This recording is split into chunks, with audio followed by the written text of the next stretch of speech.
I pledge allegiance to the flag of the United States of America, to the republic for which it stands, one nation, under God, indivisible, with liberty and justice for all.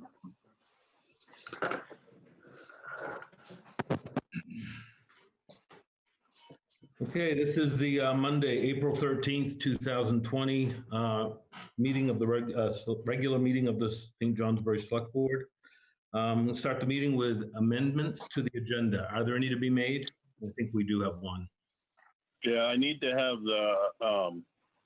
the USDA, the Chamber USDA grant application added to the agenda following the housing. Okay. I'll make that motion. Second. Okay, I have a motion by Tim and a second by Kevin to add the USDA housing grant agenda for the St. J. Chamber directly following the Housing Committee grant recommendations. Any discussion? All those in favor? Aye. Aye. Aye.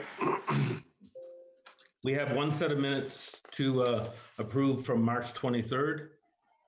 Everybody get those and look at those. Any questions, comments? Make a motion to approve the minutes. Second. Second. Okay, motion by Dennis, second by Brendan to approve the minutes of March 23rd. Any discussion? All those in favor? Aye. Aye. Okay, before we get started, I'm just going to, a couple things. We have quite a few people on the call tonight. So I believe we have everybody muted except for the board currently. And maybe not. I'm going to work on that here. Oh, I just muted you, Jeff. Sorry. Jeff, you should be back live. I had you muted for a second. They've tried to shut me up for years, Chad. I've got way too much control now. I can see. So when we have public discussion, what we will do is we'll do it by a hand wave. If you'll wave your hand, if you are on a video audio call only, unmute yourself and just speak your name and say you'd like to ask a question. And will that work, Chad? Yeah, we'll see how we manage it. Okay, perfect. So moving on, the next item on the agenda is minutes. I'm sorry. Warrants. Now I have 6 warrants. I just confirmed with Stacy, we can do those as one motion, but I'm going to list the warrant and I'm going to list what it's for and the amount. Are you bringing the warrants up, Chan? Yeah.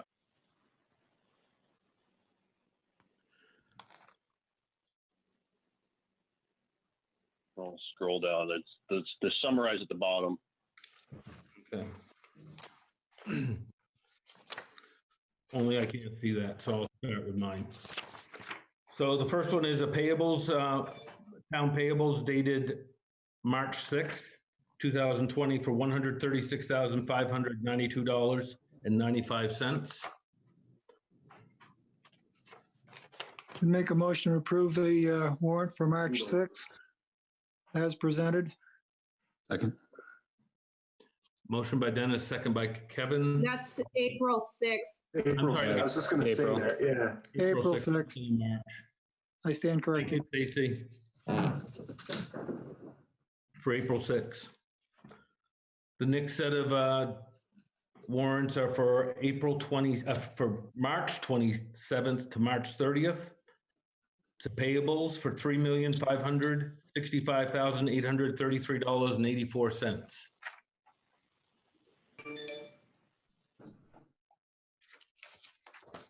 Motion to approve.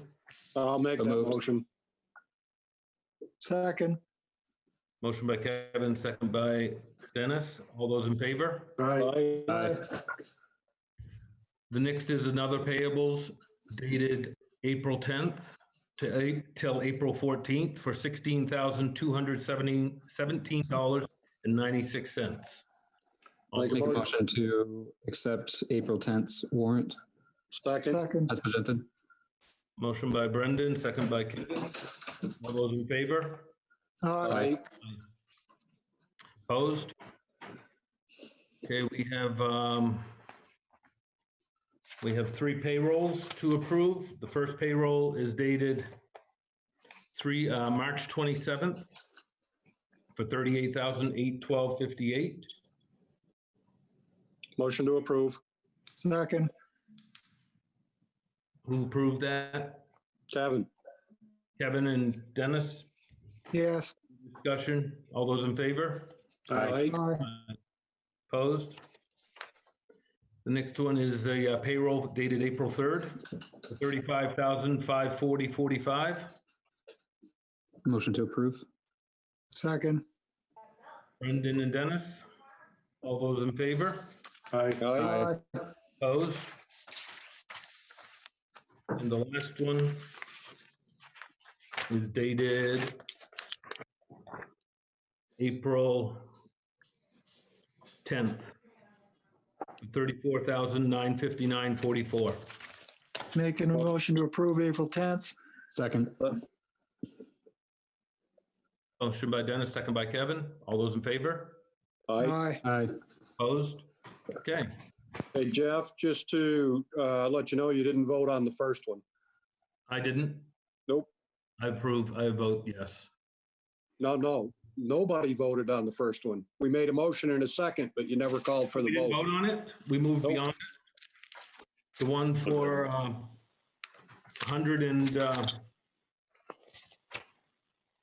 think it was 136. oh yeah, I got no, okay. 136, 582.95, April 3rd till March. Yeah, we did, because that's when I called March, and we said it was Right. April Yeah, 3rd but till April. no, you had a motion in a second, but you never called for the vote. Okay, all those in favor? There we go. Aye. Aye. Opposed? Okay, ayes have it. Just to keep us straight. Absolutely. We gotta do that. Okay, next item, we do have one liquor license tonight. That's for the Elks Club on Eastern Avenue. Make a motion to approve the first-class liquor license for the Elks Club. Second. Motion by Kevin, second by Dennis. Any discussion? All those in favor? Aye. Aye. Opposed? Abstain. There's a third-class license also.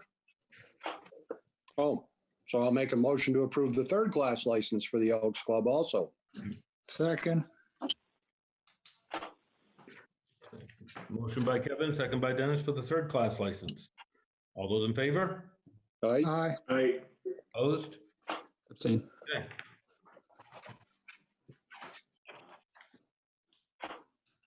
Okay, we have, Chad, we have Housing Committee grant recommendations. So Joe's gonna introduce this, and then I think members of the committee are actually gonna make some recommendations to the board.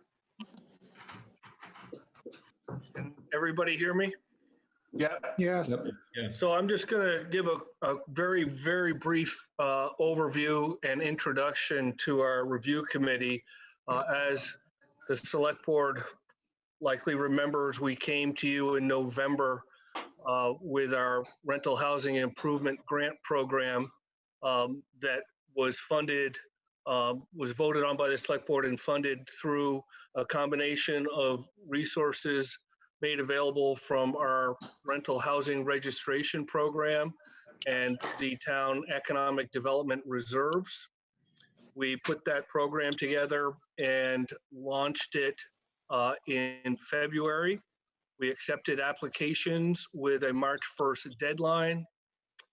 We had a rental housing review committee put together through the select board that would be tasked with reviewing applications and making recommendations to the select board. That committee is made up of Patrick Shattuck, Ron Steen, Patricia Jansen, Irene Nagel, and who was the last one? We have Alice Kitchell. So They met on March the 5th and went through their review process. The town in this role right now, we're the administrator of the program. I worked with our CFO, Leslie. We did our due diligence on those applicants to make sure that they did not owe the town of St. Johnsbury any money from taxes or parking tickets or any of that.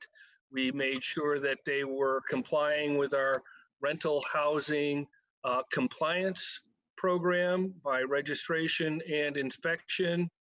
And so we also, at the meeting, the committee voted Patricia Jansen as the chair, and she is going to present here this evening. I play an administrative role only, none in the decision-making arena for sure. So with that, I will introduce you to Patricia. Hey, Patricia. Hi. Nice to meet Hi. Hi. Yep, you're there. Yeah, I'm okay. Thank you for having us on the agenda tonight. This has been a crazy time, I know, trying to do these meetings electronically. We're still, we're still learning. Yeah. The committee feels that now more than ever, this is a really important way. This rental housing improvement grant is a really important way to sustain small businesses, our landlords who run small businesses in St. Johnsbury. So we're very pleased tonight to present to you information about the 5 applications that we received. Those applications were submitted for a total of $12,313 of the $30,000 we have available for this grant this year. The matching grants that we are going to recommend to you be made tonight will total $6,626.93, and that will accomplish almost $18,000 in repair work in apartments buildings here in St. Johnsbury. So I think that's pretty important to note at this point in time. We spent a lot of time going over all 5 applications, detail by detail, so that you wouldn't have to. And so I hope that if you have any questions as I go through them, you'll certainly let me know, and we'll do our best to answer them. Because we are not recommending grants be given for the total $30,000 that's available in 2020, we are recommending that we have a second round of grant applications sometime in late spring or early summer to give more landlords opportunity to apply for this program. So let me just start quickly. 2 of the 5 applications that we received were not complete.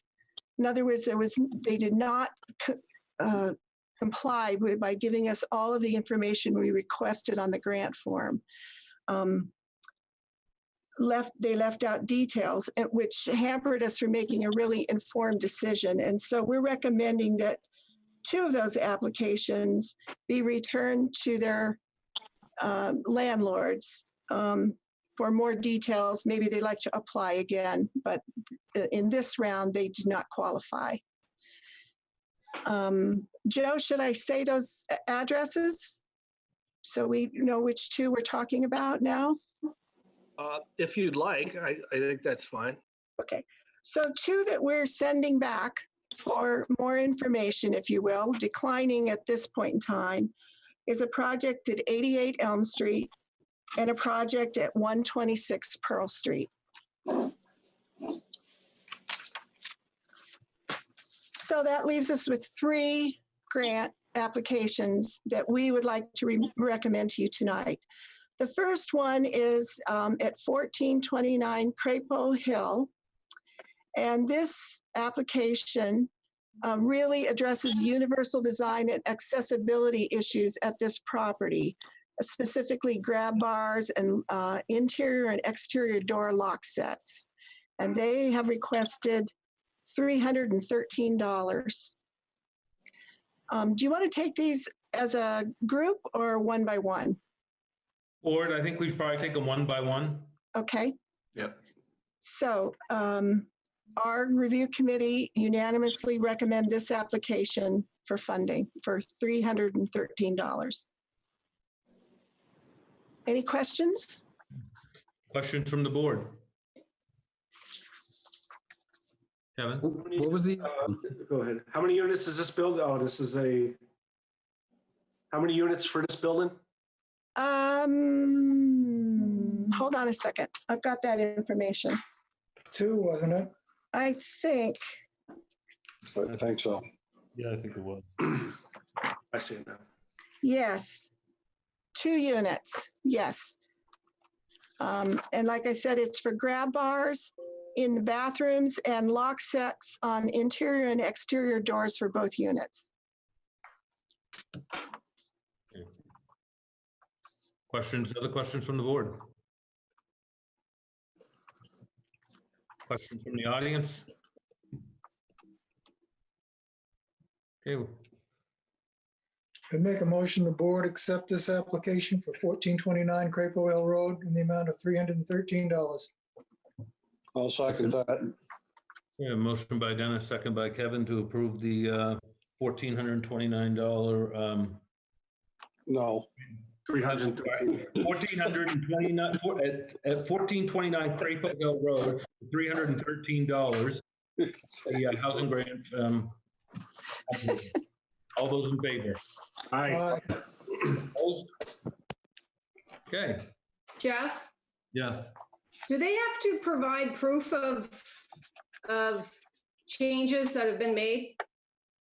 That's a question for the board, for the committee. You asking the committee this? Yeah, Yes, just at this time that we're going to give people money to make sure that they're actually using it for these projects and they're not going to be paying their mortgage or buying groceries with it. yes. A very good question to ask. But yes, we will be following up. There will be an inspection when the work is done, so that the town is satisfied that the grant money was used as we approved it and as they requested it. And I do And believe, if- Stacy, that was put into the agreement when the select board designed this, when Joe and the select board put this together, correct, Joe? That was part of that whole process agreement we talked about. There will be a follow-up with this post after the, Yes. for these residents. Fully And my reimbursable. second So this, question is that were the second installment of taxes checked that they were paid, since these were back from the beginning of March and taxes weren't technically due till March 27th? So what's your question, Stacy? The program was vetted before the second round of tax bills, so we do not know where they stood after the March 27th. Okay. and just another clarification, Stacy, this is reimbursable. So they have to spend the money first, be inspected to show us that they did the work, and then we pay out the grant. Yeah. Do they also have to show receipts of material? Yeah. bought? Yes. Okay. Yes. Okay. All right. The next project, number 4, is located at 212 Pleasant Street. It's actually, there are 2 units at this address. The project consists of a variety of things that all speak to safety, accessibility issues at this, in 2 units at this apartment building. The grant request is for $3,000, and it's going to cover exterior lighting, with motion sensors for safety, New interior and exterior door lock sets, new kitchen doors that swing so that a person entering the kitchen will be able to get into the kitchen safely. Non-slip vinyl flooring, new countertops are being installed that'll be lower than 36 inches, which is pretty typical now, but lower for people who have accessibility issues or in wheelchairs, for instance.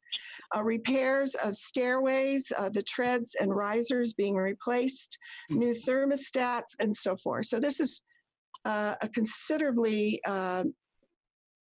thorough project especially for safety and accessibility at 212 Pleasant Street, Unit 29 and Unit 33. So this is two projects, one address. Consider it as two different grants, each for $3,000. Same landlord. So they're looking for two separate grants for the same building. Well, there's 2 units in one building. one grant being used for two. It was presented as two grant applications, but it's really one grant to the same landlord for 2 units, the upgrading and repair of 2 units. 3,000 per unit? Yes. I think, Joe, go ahead.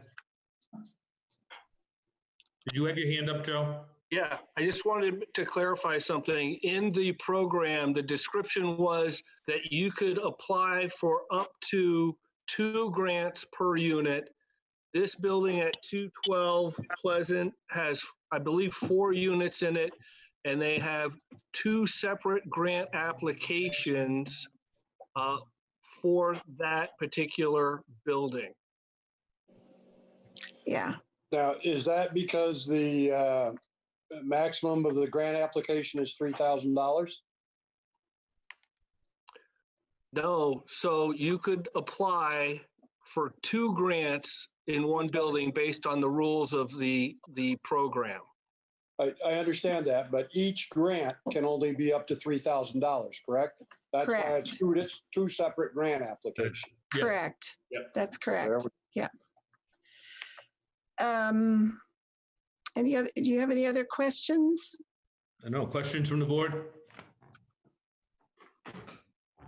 No, I just wanted to verify that as long as we're operating within the confines of the rules of the application process, of the grant rules. And it seems like we are. This is a pretty thorough application on this one. It is. It was probably the most thorough application we've received, with quotes from vendors to substantiate their request. So board, shall we take these as separate grant applications, 2 votes? I would think you have to because they're 2 separate grants. I agree, but I just. So I would make. Go ahead. I would make a motion to approve the grant application for 212 Pleasant Street, apartment 29. Second. For $3,000. For $3,000. Motion Second. Second by Brendan. Discussion? All those in favor? Aye. Aye. Okay. Make a motion, we approve the grant for 212 Pleasant Street, Unit 33, in the amount of $3,000. Second. Motion by Dennis, second by Brendan. Any discussion? All those in favor? Aye. Aye. Opposed? Okay. Thank you. Good job, Patricia. Well, And good job to the committee. yeah, thanks. Thank you. Just one quick question, Patricia. Yeah. What was the total amount that you gave us at the beginning? Total amount of The grants that we're asking to approve? $6,626.93. I'm confused because we just approved $6,313. No, it's 2 units at Crapo Hill for $313 each. Yeah, Joe's got something too. Joe? Yeah, so that is correct. At the beginning there, that first grant was $313. Times two. And then the second grant at 212, Unit 29 was 3,000, and the third grant at 212, Unit 33 was 3,000. I'm sorry, Kevin, my mistake. It should have been 6,313. Okay, Okay. I was just confused. Yeah, Thank you. you're welcome. Great. So this is the first time we've awarded these grants. I'm excited to see how this process works. This was Yeah. I will call. I'll give Joe all the credit. I think this was a great idea. I'm going to give you the credit. You can pass on to whoever you want. So. The housing committee too worked really hard on this entire. I think this is I think this is a good opportunity for tenants or landlords in St. Johnsbury. So. For sure. Good. Okay, next item on the agenda is the Chamber USDA grant request support. So I see Tara's on the line. Tara, I'll unmute your microphone. Oh, there she is. Try to Down in the corner. So I forwarded some information that the chamber had given to me and to the board a few weeks ago. We mentioned this briefly, but there's a USDA grant application that is due this week, and they're looking for support from the town. And Tara, I'll let you chime in and let us know what you're going to be doing with that. Great. Well, thanks everyone. Tara Hall, Director of the St. Johnsbury Chamber of Commerce. I love having come after the Housing Committee, especially in this day and age when we're, working in isolation. Seemingly, it's amazing to see the turnout to this meeting, to know that we're not working in isolation and that so many other people and so many other committees are working on things. It's like true manifestation or true, actualization of the fact that we are all in this together. So I've updated the board over the last few months about this free public Wi-Fi grant that the St. Johnsbury Chamber intended to seek funding for. And we've been moving forward with that really well, much in the model that the town of Linden has just installed free public Wi-Fi, and certainly now more than ever, having access to, being connected is more important than ever. So as we were perfecting and dialing in the, the details of the grant for the public Wi-Fi, just recalling, as you may recall, we are still in the midst of a major marketing grant funded through the USDA that tragically was cut short right in the middle of the first ever St. Johnsbury Restaurant Month, where we had record participation between local area restaurants in a cooperative marketing effort for the month. So I'm certainly still reeling from the impacts there. So many people working so hard to take this money that this select board has stood with us to market the town of St. Johnsbury. So that is still ongoing. One of the chamber's advisors, as we were reviewing the public Wi-Fi grant, one of the chamber's advisors really recommended that we seek additional funding to increase our marketing push when we're able to invite visitors back to St. Johnsbury. Many of you may know and have attended our Marketing and Promotions Committee meetings, and the Marketing and Promotions Committee does a number of different things, not the least of which is to carry out the directive of the Vermont Council on Rural Development's, one of those groups, to improve the image of St. Johnsbury. So that image group formed with the marketing group to really elevate public perception of St. Johnsbury, and they've done such an incredible job, whether it's through letter writing campaigns, events, promotions that happen throughout the year. So they've been working really hard for the last year or so to build packages, collaborating with lodging establishments, both, larger establishments, bed and breakfasts, even some Airbnbs being interested in this, and coupling lodging with attractions and dining and recreation events to create a really robust visit for someone to come to the area. The one thing that project has lacked is funding, and so we're going to seek funding to carry out that already established work plan of our Marketing and Promotions Committee. So I'm here tonight. I've been keeping you, apprised of the situation with the free public Wi-Fi. I'm really excited to let you know about this project. I'm here tonight to ask for your participation in joining with the chamber to provide some match from whichever fund however you see fit. But from an economic development standpoint, for us to all work together to really call in visitors to this area when it's time to do so. So the financials of the grant as it stands now, the public Wi-Fi component of the grant, and I apologize, my screens didn't want to all work together. The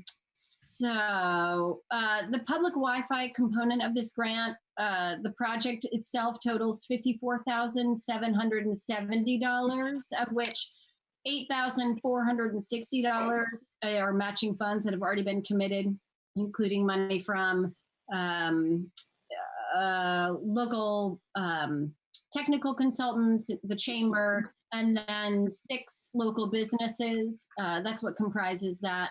The total project cost for the marketing component is $63,000, of which $20,000. We're looking for a total of a $23,000 match, and $20,000 of that match has already been committed by local businesses.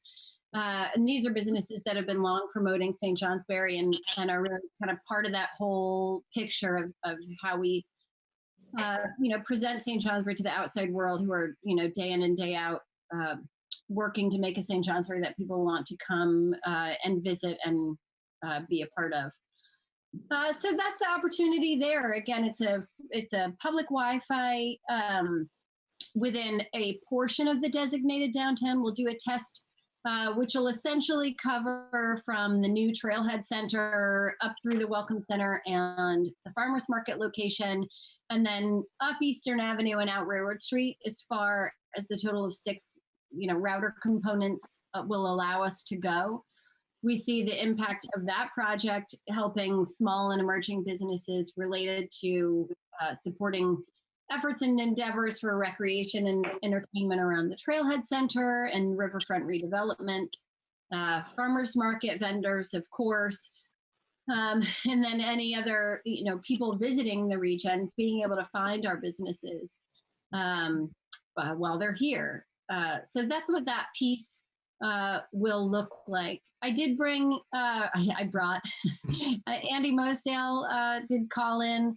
If anyone has questions about things related to that Wi-Fi piece, he helped to install the Linden area piece, so he's been really invaluable, helping us to make sure we know just what it is that we're looking for here. That piece we are complete with the match for, but if anyone has questions, Andy's here to answer questions about that.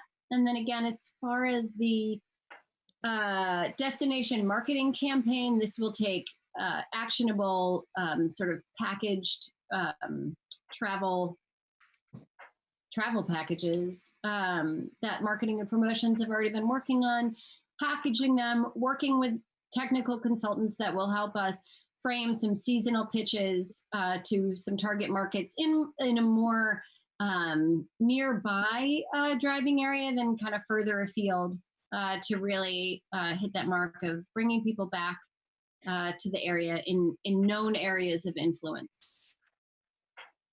So to summarize, I'm inviting the select board and requesting that they join with us by providing a $3,000 cash match to our total $120,520 USDA grant request.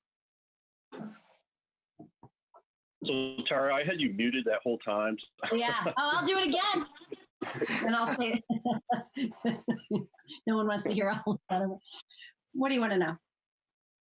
120,000? 54, total, 54,770 and 63,000. yeah. Okay.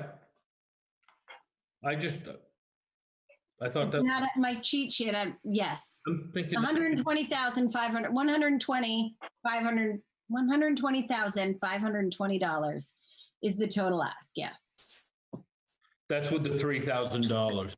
That is, yes, and excuse my assumptive language, but that would be the total were you to be involved. And, I'll leave it there.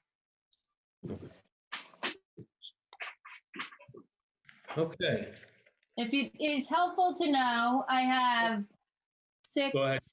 9, 10. I have 10 letters of support from local businesses, as well as a letter of support from Tim Tierney, Department of Economic Development, in support of this particular project that we are putting forth. We've been very lucky in the past in receiving grants favorably from the USDA. And it's, I did not intend to come to you and request partnership this year because I'm so grateful for last year's partnership. But it's, still boggles my mind every single day to think about the position that we're in, that other business owners like these landlords that are here looking for assistance to make quality rental housing in our town. I know you guys are up against a lot, and we're looking to bring you a really quality project that loops together as many partners as possible for the greatest potential for success. Sarah, what's the grant application deadline on this application? Wednesday. Wednesday? Yes. This coming Wednesday? Correct. This coming Wednesday. Originally, it was March 31st, but they pushed that back given all of these components. So I'm going to ask the obvious question of the town manager or the assistant town manager. Where would you suggest this $3,000 come from? So our recommendation would be to apply for this and pull the $3,000 from our economic development reserves. I don't have the number right in front of me of what we have for a total in there. And Joe, I'm hoping I'm not putting you on the spot too much to let us know what the amount that remaining is unused. I'm gonna take an educated guess here at about $120,000. If I remember right, we were about 150 when we made the ask for 30 to continue work on our economic development revitalization plan. That's what I recall too. Yeah. And that sounds right. Yeah. Okay, so I'll bring it back to the board for discussion. Any questions or comments? Questions from the board, I guess? Well, I guess I'll start. So just talking about the benefits that something like this can have. One, not even talking about the businesses in the sector, but I feel like, especially being this close to Canada, as a staging ground for people who cross the border, sometimes it's hard to even get the data you need for your cell phone. So having this as a central location that they know they can at least stop here and get free Wi-Fi on our way just draws people to our town. Secondly, too, if it's done correctly, I think it would be a great source of getting data that we would finally be able to track who's coming to town, what they're doing while they're here. In those types of situations too. So I think that in itself is very valuable for future marketing and other plans. Okay. Tara, is this a USDA RBOG or RBEG? Yeah, yes, it's an RBEG. And just to reflect on what Brandon had said, we have already worked in that recommendation as far as the collecting of data from visitors that are here, as far as what they're using the free Wi-Fi for, as well as collecting email addresses so that we can continue to engage our public. Has already been worked into the metrics, kind of the measures of success for this particular grant. Quick question, or I have a question. Of the $63,000, do you have specific programs you're looking to launch with that $63,000 marketing? Yes. So without getting too far into the weeds, this is a pretty succinct program that will expressly market travel packages to people in target markets around the Northeast Kingdom. And these would be packages that are like the all-inclusive type package that include lodging, attractions, food, recreation. So it will very specifically package these experiences and market them across multiple platforms so that people can sign up for them and come on up. You know, I mean, one example would be packages centered around the St. Johnsbury Bluegrass Festival. Of course, some of the low-hanging fruit had been the Levitamp Summer, the St. Johnsbury, what do we even call it now? The Levitamp St. Johnsbury Summer Concert Series. Again, I think we are looking more at starting and promoting in the fall. That's kind of just based on, you know, projections like that. So the things that we already know that are draws for people here and bringing them here throughout the year to be able to appreciate them and expand their exploration. Okay, other questions from anybody? Jim? I see Jim. I'm unmuted now. Tara, you mentioned, I think, some of the places, the nodes, if I understood that correctly, are going to be placed as, would you go over that again if I heard that right? Yeah, you mean as far as the Wi-Fi routers? Yeah. And Andy might be the one that could speak to this a little better than I, but the concept is to work with a consultant who comes and maps the downtown to be able to identify kind of the best spots for locating these Wi-Fi routers, and then partnering with business or property owners in that location to help borrow a portion of their internet service to wall it off for public consumption. So our budget allows for a total of 6 routers for that purpose. Again, then 6 businesses sharing their own internet service, walling that off so that the public can use it. Is that what you were looking for? You mute him again, Chen? Jim is muted. Okay, so I'm wondering where they might be placed, but it sounds like that's still part of planning. So it's still part of the plan. That first step is making sure that someone comes. But what we know is that we want certain areas to be covered, to include the rail trail and the farmers market. Typically, we have more traffic there are more businesses on Railroad Street and Eastern Avenue. But when we brought this concept to the Economic Development Committee, we definitely had Main Street businesses that really wanted to see this up on their, on Main Street as well, so that the entire designated downtown would be covered.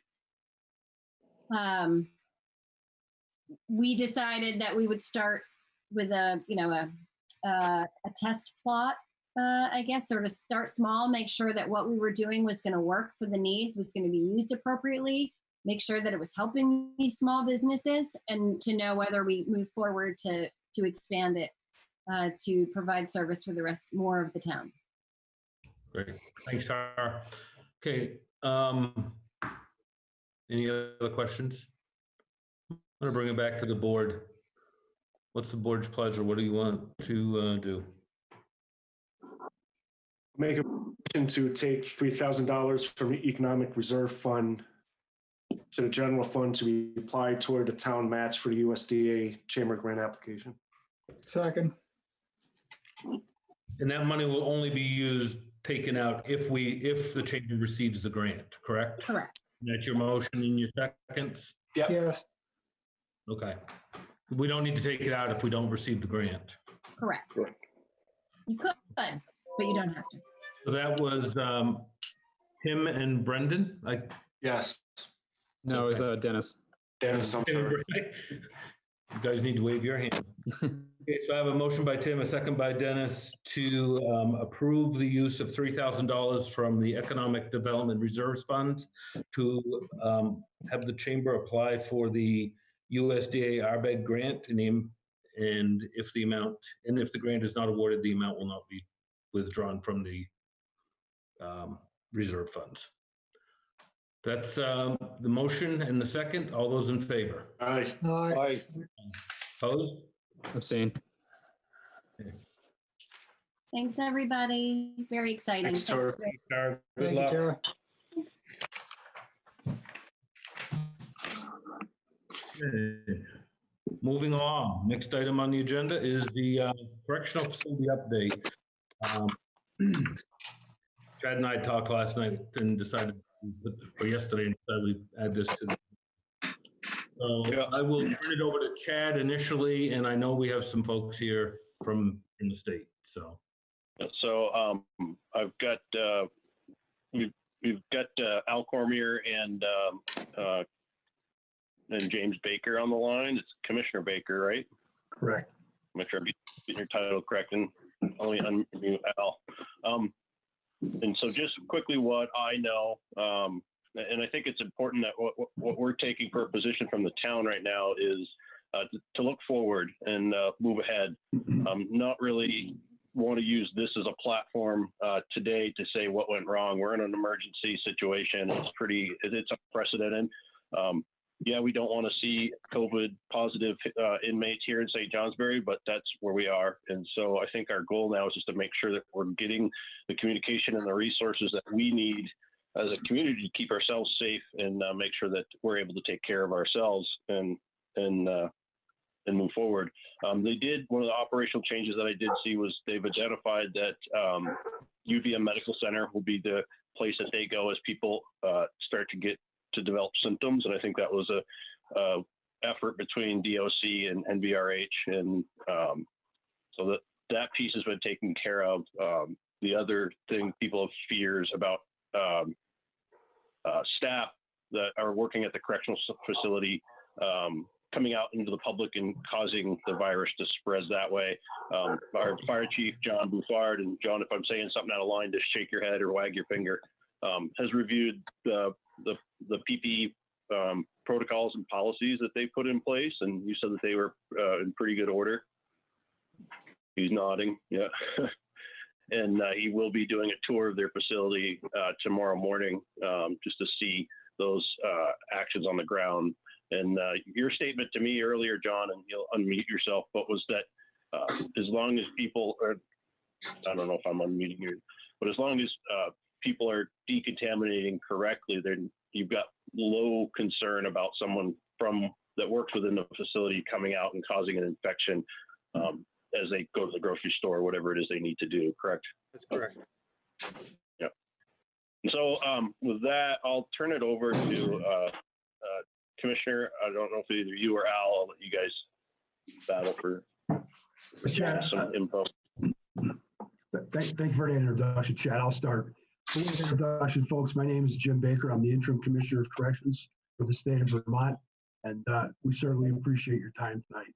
I'm going to kind of give you an overview of the planning process that went into this, and then I'm going to turn it over to Al Cormier to talk about the procedures that are in place that are mitigating some of the concerns that are in the community. First thing I want to say is that we did not expect the surge to happen as quickly as it did. We were taken by surprise when we did testing at the Northwest facility in St. Albans.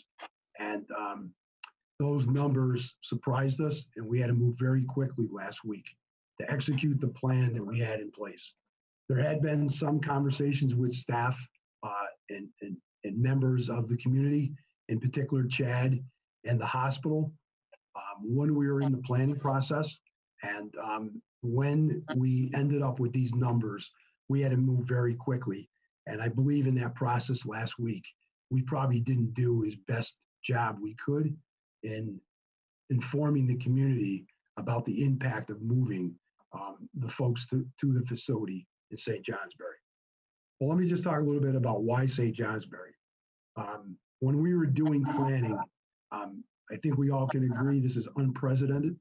At 45 years in first responder business, I've been involved in a lot of emergency situations, a lot of crisis management situations, and this is a worldwide pandemic. It's not only worldwide, but it's nationwide and it's statewide.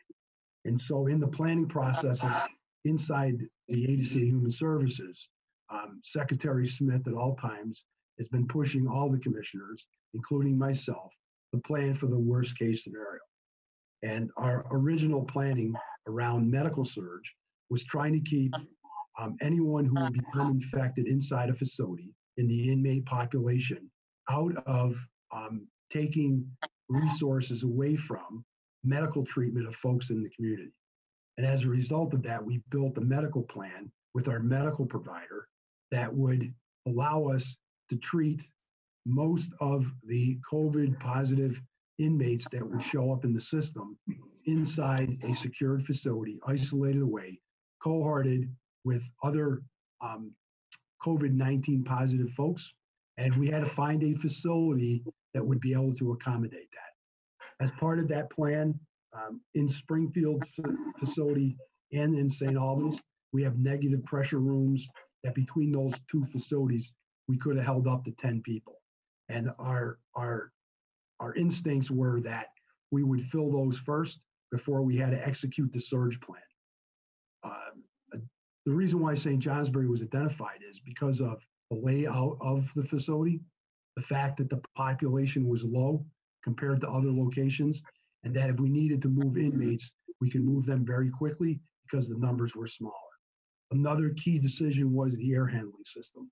We were able to isolate off a section of the jail, and I'll have Al explain this to you because I'm not a corrections person. My background's not in corrections, but Al understands the facility better than I do. We were able to identify St. Johnsbury's air handling system as the ability to be able to seal off part of the facility, treat people there, and have enough medical staff to be able to manage that locally. And as I said, we didn't anticipate that we would go to a surge as quickly as we did.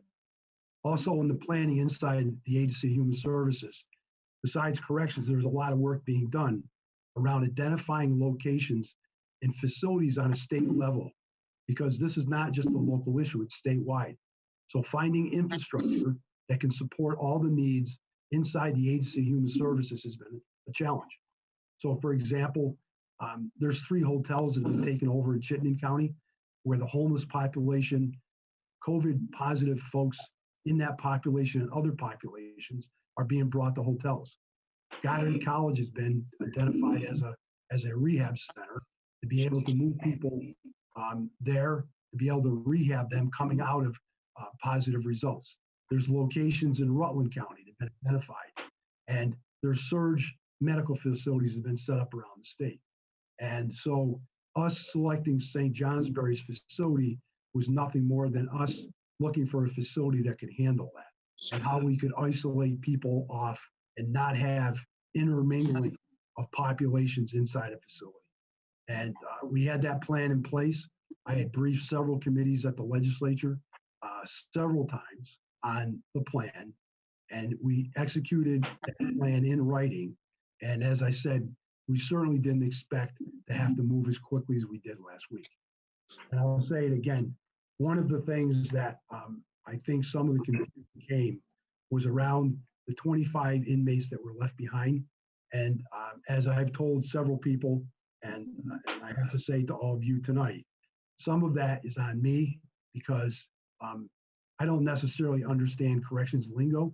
And in the conversations with the staff, I was making the assumption that the staff being left behind was employees of ours, not folks that were left behind to run the kitchen, clean the rest of the facility, and do the work to keep the facility up.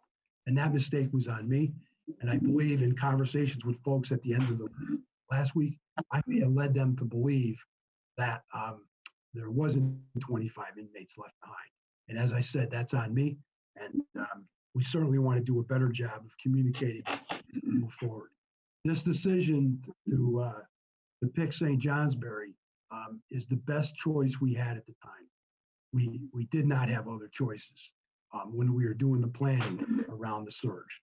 And so we did the level best we could to pick that. I'm going to let Al talk a little bit about the fear and concern that's in the community. And I think the fire chief just validated the point that in our plan, we have a decon station set up where staff is deconning when they leave work. We've taken measures to make sure that that population, our employees, the corrections officers, who are in working with the COVID-19 positive, are taking steps not to endanger other folks in the community. So I'm going to let Al Cormier talk about that if Al is on. And then I'll come back and get answers from the leadership Thank you, Commissioner. of corrections. Good evening. So I know, John, you'll be there tomorrow, Chief, looking at that layout. You've seen our protocols, the action plan that's been put in place. I think the facility's done a great job of identifying both cold, warm, and hot zones throughout that facility to limit the exposure coming out, mitigate the exposure coming out. The way that facility is set up, some of you have been into that facility on tours. Our Alpha unit is on the side of the building where you first walk in. It's one of the first units as you enter the facility, adjacent to our kitchen. That unit holds our kitchen workers, our laundry workers, our inmate cleaners. Those are the population that has been left behind there. Those inmates are not going into the hot zone where the COVID positive patients are. There is no cross-contamination. Officers that are working that unit are not going to the hot unit. We're not switching unit officers in and out. Officers that are assigned to that hot unit where the COVID patients are will remain in that unit. That will be their daily assignment. As they walk into that building, they walk through that cold zone into another segregation area, into our gymnasium, which is a staging area before going into our warm zone. That staging area has medication. Our nurses' stations are set up there. PPE is there for people to don. They walk into a hot zone, more PPE is available, and then into the hot zone. But when they're coming out, they're coming through that warm area with more decontamination. They go into a tent. We have basically a military style tent set up in our rec yard where the staff are in there. They doff their PPE in that area. The gowns are taken off. They're wearing 2 sets of gloves so they can take off the PPE. The gowns are dipped in bleach, removed, hung up. The goggles are removed, dipped in bleach, hung up. The gloves are removed, thrown away. That's the first pair of gloves. The second pair of gloves, they can then take their mask off, their N95 mask, set that off to the side. They have a decontamination solution that they can spray their boots with that will kill the virus. There's a hand washing station where they wash their hands. There's hand sanitizer available there. All that product that remains in that area, once doffed, goes into a hazmat bag. And that's left outside for 48 hours. So nobody's touching that for that 48-hour period before it's disposed of. And then they're back into the facility. They get into the warm zone. They get gloves again, more hand sanitizer to open the doors, go into the staging area. And at that point, they've been completely decontaminated in an attempt to eliminate anything coming out of that facility. So everything is restricted to an area that is actually outside with plenty of disinfectant for everybody. That air handling system, that's completely separate. There's 3 different air handling systems. There's one in the Alpha area and the kitchen area. There's one in our segregation unit. And then there's one for the medium units, Bravo, Charlie, and Delta units where the COVID patients are. So that's, again, a completely separate air handling system that's moving that air out. As we know, this virus is aerosolized for an extended period of time and stays in the air. So we're, us moving that out and not spreading it through the facility is important to, again, mitigate that exposure risk. Part of our, the moving the inmates out of the work camp, when that did happen, when we did move that contingent of inmates to 3 other facilities, there had been no symptomatic staff, no symptomatic inmates at that point. We felt that we were safe to move those inmates to other facilities before bringing in that contingent of the positive. Again, that limits the exposure from staff going between both buildings. We eliminated that right off the bat. The staff are getting what they need. We have adequate PPE available. We're continuing to get PPE, sanitizing solution, cleaning solution, bleach, oxidavar wipes, gowns, masks, boot covers, any number of PPE that we may be needing. So we've got protocols and processes in place to do our best to not bring anything out of that facility.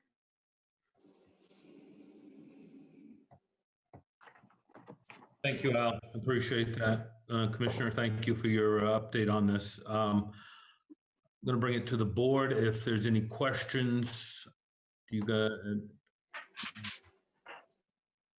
Yeah, I have a question. Al or the commissioner, one of the news articles quoted the governor as saying that the last academy was cut short due to this virus. Yet the staff were put to work. Are there any of those staff working in this area now that aren't fully trained? There are staff. So we did cut our academy class short by 2 weeks. That the training that was cut is available online. We've set up virtual training for those aspects that was not captured in the academy, but there are staff at the correctional facility in St. Jay that were a part of that accelerated academy class. Just to follow up, are they working with the in the hot zones? And if so, have they been trained appropriately for that work? So I don't know if they're working in the hot zone, Kevin. I don't have that answer, but I know that all the staff have been trained in the proper donning and doffing of PPE. Okay. Tim, did you have a question? Yeah, I had a quick question. Al, Commissioner Baker, thank you for being here tonight. I know you put in a lot of hours these past couple of weeks, and as Chad said, looking forward, I mean, these populations here now, and just looking forward, do you have a, looking at our town resources, I just want to see how we come into that mix, but should any of these inmates that are there now become further symptomatic and require transport to UVM, my first question is, will they be going directly to UVM, or will they go to St. Johnsbury first to be transported? Yeah, I was working with the Deputy Secretary of Human Services. Our plan, local services to transport them. So to set up a telemedicine situation, inmates starts to demonstrate symptoms, and the nurse believes they need to be taken to a facility. We'll be able to telemedicine with the nursing staff in St. Johnsbury directly to UVM, get guidance from the doctor on what to do, and then start the transport over to UVM. And we're lining up transport services. We're in conversations with the Vermont National Guard to use their MediCorps. That's not solidified yet. We're still working on that, but that's our plan moving forward, because once again, once we moved quick last week, one of the things that clearly got lost in this, and it's on us, was the drain of the local resources, to include your ambulance service and what beds that the hospital had locally that would be able to take people if in fact they got to the point where they needed ICU level care. And so what we're trying to do is take that burden off the local community and not put it onto them. And so I'm hoping by tomorrow that plan will be solidified. Okay. Thank you. Thank you. You're welcome. Good answer. Yeah, I have a question as well. So say 14 days from now, when some of the patients might be having less symptoms, they're cleared to leave, would they be staying in St. Johnsbury, or would they return to their former facility? Our plan would be that once they clear quarantine, we've got to come up with, are we going to test them again or not to verify? But our plan would be to replace them back to where they were originally and not leave them in St. Johnsbury. Now, with that said, that may not end right at the end of 14 days just because of logistics and so on. Yeah. But our plan would be that we would then clean the facility, get it cleaned up, and hopefully we have no more patients to bring, and that we would get them back to the facilities they came from, which in this case is northwest at St. Albans. Thank you. And also, if I just to clarify something on that piece of it, one of the things that I've asked all the superintendents to do at all the facilities is to start coming up with their own surge plans and isolation units at those facilities so that we can basically enact a shelter in place protocol. You know, as Commissioner had said earlier, we had 2 identified negative pressure areas up to 10 people. Our plan was for number 11 and number 12, not 27 all at once. So what we've done is I've pushed back on those superintendents with the population numbers as low as they are right now to identify specific isolation and quarantine areas in their facility where we can basically shelter in place going forward. That does not guarantee that we will not be bringing more to St. Johnsbury. I want to be clear about that, but our plan going forward is to remain as localized as possible for those other facilities. Great, thank you. Al, I have another question. Could we expect more inmates from around different facilities around the state, possibly?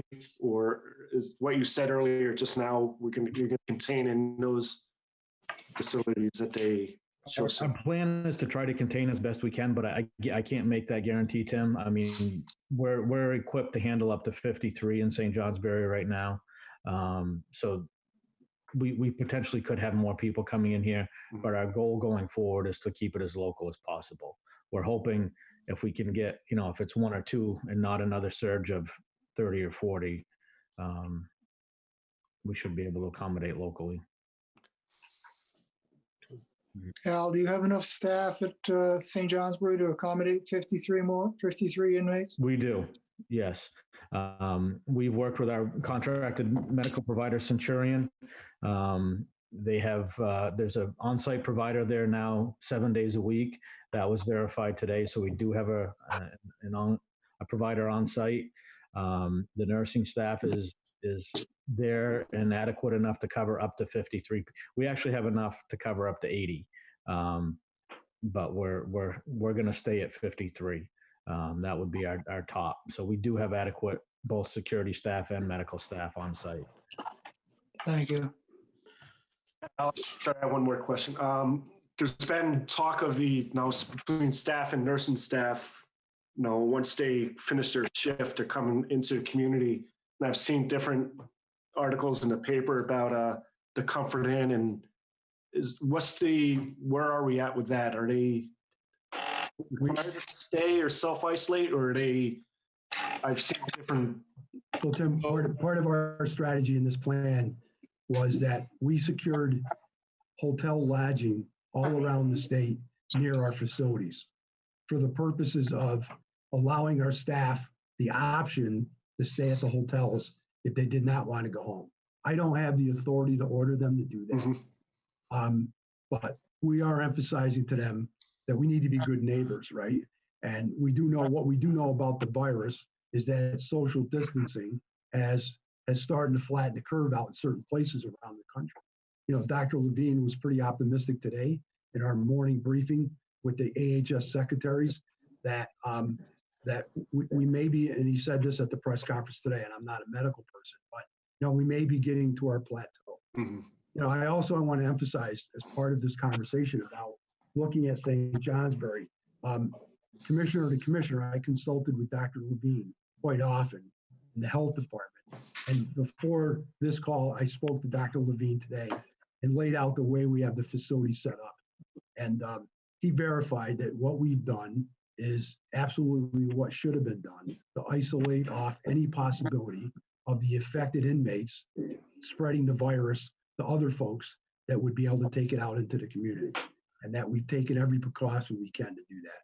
And I'm looking forward to your fire chief visiting there tomorrow and using his experience from the federal level, because I think he's part of the USAR response team, to give us his advice on if we follow those guidelines or not when he tours the facility. And if he tells us we didn't do something, we will immediately change it. And Al has been directed by me that if that is to occur on that visit tomorrow, we will rectify that immediately. It's not lost on us our responsibility to protect, not only our staff, but the inmates, but the community as well. We have 17 staff members that have tested positive to date. We have one staff member that came out of the Northwest facility who's in intensive care and has been for over a week. A week ago Sunday, we almost lost him. So it's not lost on me the responsibility here about the dangerous nature of this virus.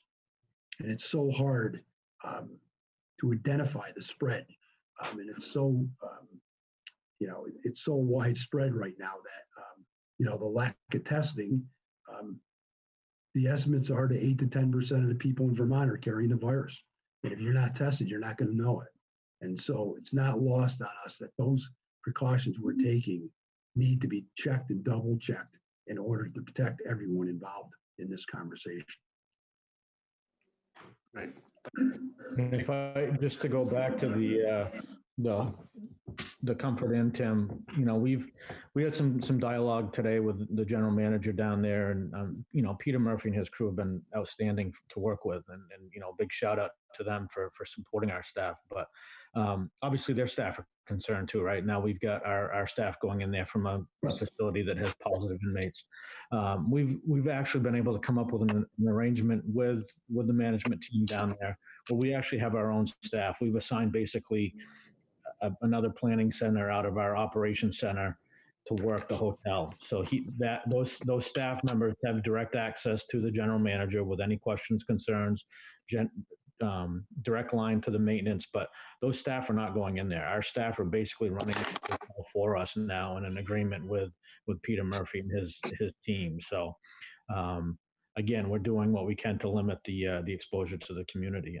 We've set up with restaurants to deliver food and direct bill again, so our staff can have food.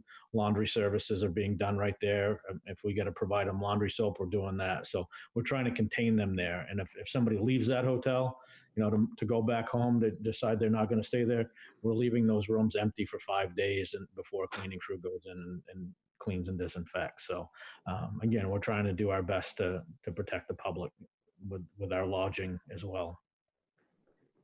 Thanks, Al. Okay, I will open this up to the public for comments. If anybody, or questions, I should say. If anybody has any questions, raise your hand. Jim? This is for Al Cormier. You mentioned the air circulation units, they're separated. Can you explain the process of that whole air circulation if you know it? And my point would be, does the air end up going outside? I'm not an HVAC professional. I got to say that right up front. But we have, we've conferred with Tay Southworth from BGS. He's there, Buildings and General Services, who oversees our buildings. They've been in there and looked at that. I'm not sure how that air handling system worked, but through BGS, they've set us up with what we need. I believe the air does recirculate back out once it's through the system, but I don't have all that information. Thanks, Al. Other questions? Jeff, it's Michael Wright. Hey, Mike.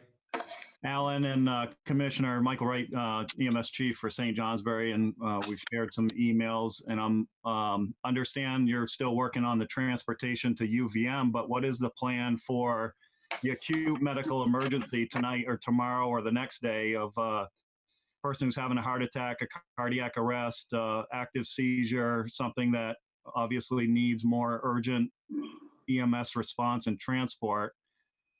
This transportation plan, I assuming, is not going to be pre-staging at the facility unless they are. Do you have a plan with this? I'll take that out. Michael, we are planning in conversation to pre-stage services there at the facility while we have COVID-19. I'm not saying that plan is going to come together, but that's the conversation. If something was to happen now, it would be the same as if we had inmates in the facility having a heart attack. We'd be calling for that medical service from you to provide it before we get this set up.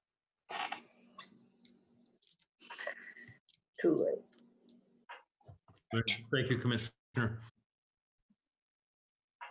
Scott. Thanks. I'm wondering about the worst case scenario. You said earlier, Commissioner, that you were planning for the worst case scenarios.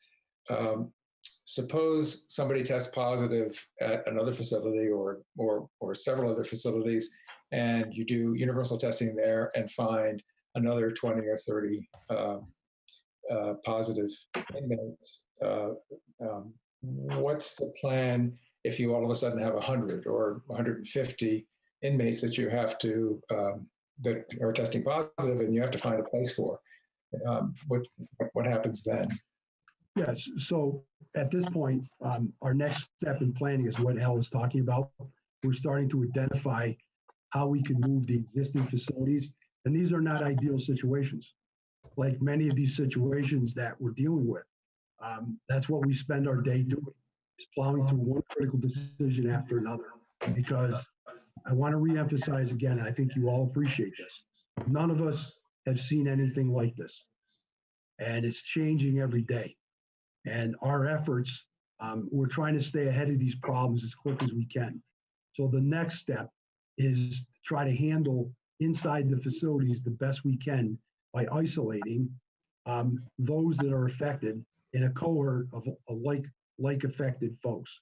That is not an ideal situation for us, and it runs the risk of us not being able to control the virus inside the facility. The next conversation that we're starting now is that scenario that you just described, that we hit 150 and 200. And that may mean that we take over a non-traditional facility somewhere where we bring COVID-19 affected people to try to isolate them from the rest of the population. But we're not there in that planning process yet. Because again, we didn't expect 30 right out of the chute, like we got faced with last week. So again, this is unlike anything I've ever seen in my experience in 45 years. And we're trying to come up with very extreme plans right now to deal with that, using some of the infrastructure around the state that the Agency of Human Services has secured as locations. And my hope is by the end of this week that we have that plan in place. Okay, great. One other question that occurs to me is we're putting all these folks together who have tested positive. I don't know what maybe nobody knows what the medical implications of that are in terms of whether they might make each other sicker, whether there's any sort of continuing infection of each other, or how we know what the progress of the infection or the buildup of antibodies in each person, what the timeline of that is, and how that overlaps. I'm just wondering if you have any thoughts about that. Yeah, so we're following the guidance both from, as late as this afternoon, I had a conversation with Dr. Levine, validating that what we're taking when we cohort like patients together, like people that are COVID-19 positive, we often in facilities get reports that an inmate is exhibiting a fever, which could be another version of the flu. And so cohorting people with like symptoms together is the best practice coming from the Vermont Department of Health and from the CDC. And so we continue to do that. I can't answer the question about the medical side of that, but we do know from the advice we're getting from medical professionals, you should be able to, that a lot of people will in fact test positive in a test and never exhibit any signs or never reach the point where they need critical care. And I think much of our staff that I checked in on over the weekend would validate that. They've been carrying the virus. They tested positive last week, and very few of them are exhibiting symptoms right now. So that period of 5 to 10 to 14 days becomes very critical to quarantine people in order to watch them. I can't answer the question about do they reshare the virus again, because I think that's what you were referring to when you asked that question. I can't answer that. So we did have some discussion today with our medical staff up in Northwest in consultation with the Department of Health around cohorting in that negative pressure chamber. And we were told that it was safe to cohort those individuals in the same chamber or the same cell, negative pressure cell. So we're going with that information that those inmates in that cell are safe to be around each other without reinfecting one another. Okay, thanks very much. You're welcome, Scott. Thank you. Okay, other questions? Okay. Chief Page. Jeff, it's Michael real quick. Hold on, Chief Page is up first, Mike. Hold on. Okay. I think Kevin's got you, I think Chad's got you muted. There you go. Can you hear me? Yep. I know a lot of people haven't had the opportunity to work with Commissioner Baker, but I've spent a lot of years working with him, with the state police. And just as a character reference, I want everybody to realize that if this man says he's going to do something, he's going to do it. As far as unexpected circumstances, I've seen him operate in the worst of them and do a great job. So I just wanted to put my 2 cents in there that I think they have the right person in the right place at the right time to handle the problems that we're all facing. So if we can collectively work together to solve the problems as they arise, I think that's the best approach for all of us. And I appreciate how everybody is cooperating throughout this whole process. I agree. And that's it. Thank you. Chief, I appreciate that. Thanks, Tim. Yeah, very much. So Mike, did you have a question? Mike Wright? Yeah, I just want to make sure that everyone does understand that until these plans are official as far as the transport to UVM, that we will be going to NVRH. So to say that NVRH is kind of out of the loop at this point is not really accurate until these plans are in place. So I just want to, if we go there tonight or tomorrow morning and somebody is upset that we're going to NVRH, we're following our local protocols and going to the closest appropriate facility. That's going to have to happen until the rest of the plan is established. And I can assure you, Michael, that the inmate and the staff alike will be in full PPE before they leave that facility. That will be clean, fresh PPE, not something that they've already been in. I will make that assurance to you right now. Sure, appreciate it. Thank you, Al. Thank you, Mike. Okay, any other questions? Commissioner Al, I appreciate your time tonight. I appreciate you coming to the board. It's been a stressful few days, as you can imagine, for the board and especially for our town manager, who has probably fielded more calls than he cares to field in this topic. But we appreciate all you're doing. We appreciate your communication tonight. We ask that you continue to keep this line of communication open with the town manager. And we appreciate everything. So thank you very much for coming. Thank you, Jeff. Appreciate it. Thank you, Jeff. Chad, thanks for setting this up. Thank you. You bet, gentlemen. Any other questions from, I guess we'll go to the next agenda item. So other business. Good night, folks. And Jeff, you're going to want to open this up for public comment too, because I didn't put a particular public comment section on the agenda, but just to make sure that people know that other business is public comment. Yes, other business is public comment.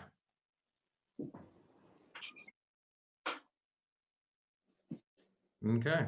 And I've got. So we do have an executive session. Yeah, I was going to do a brief manager's report. I'll do it under other business. No, you skipped over me. Sorry, I jumped right over the manager's report, Chad. All right, hold on a second. I'm going to share my screen again. I just wanted to touch base quickly, and Chad, I'm going to leave the meeting if that's okay. absolutely, yep. Good Thank evening. you. Thanks, Bruce.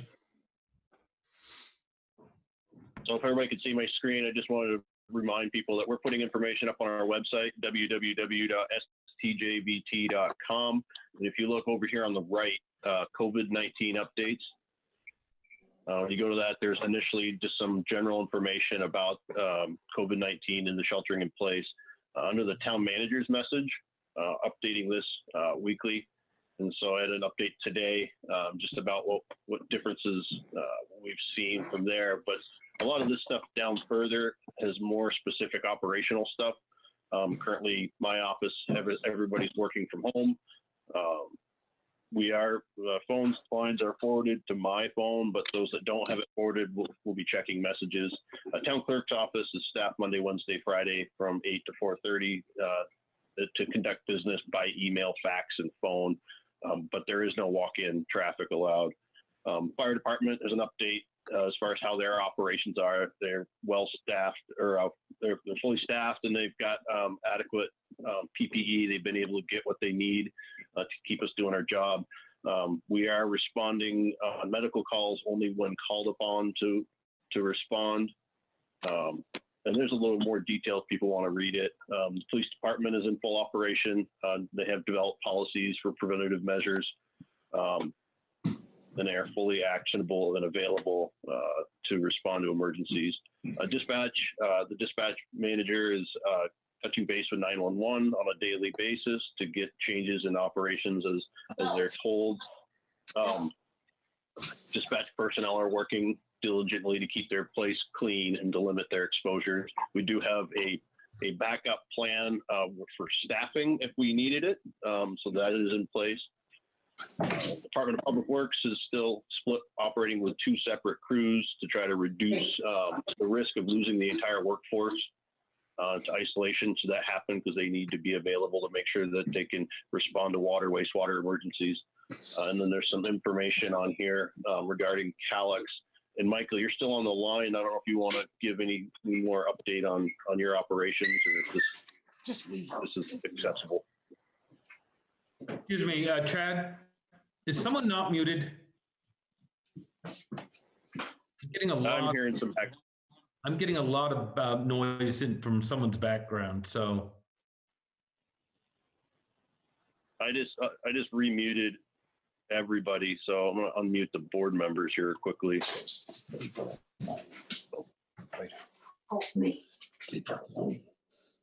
May have somebody may have hacked into our meeting too. I've heard a couple of zingers, some weird things. But no, that's really all that I have. So you're right, we do need an executive session. So Tim? There was something, hold on. Tim's waving. Chief Page is waving.